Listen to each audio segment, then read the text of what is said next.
शुक्लाम्बरधरं विष्णुं शशिवर्णं चतुर्भुजं प्रसन्नवदनं ध्यायेत् सर्वविघ्नोपशान्तये।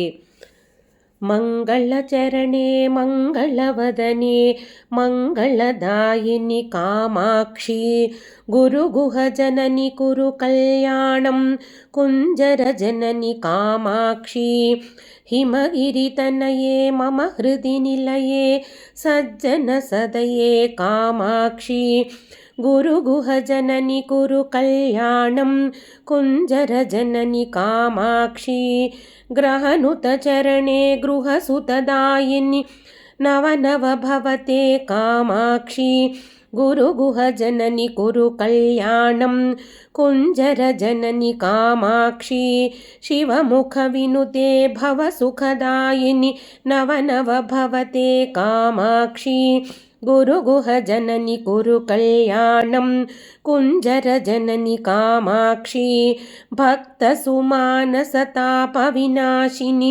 मङ्गलदायिनि कामाक्षी गुरुगुहजननि कुरु कल्याणं कुञ्जरजननि कामाक्षी केनोपनिषद्वाक्यविनोदिनि देवि पराशक्ति कामाक्षी गुरुगुहजननि कुरु कल्याणं कुञ्जरजननि कामाक्षी परशिवजाये वरमुनिभाव्ये अखिलाण्डेश्वरि कामाक्षी गुरुगुहजननि कुरु कल्याणं कुञ्जरजननि कामाक्षी हरिद्रामण्डलवासिनि नित्यमङ्गलदायिनि कामाक्षी गुरुगुहजननि कुरु कल्याणं कुञ्जरजननि कामाक्षी।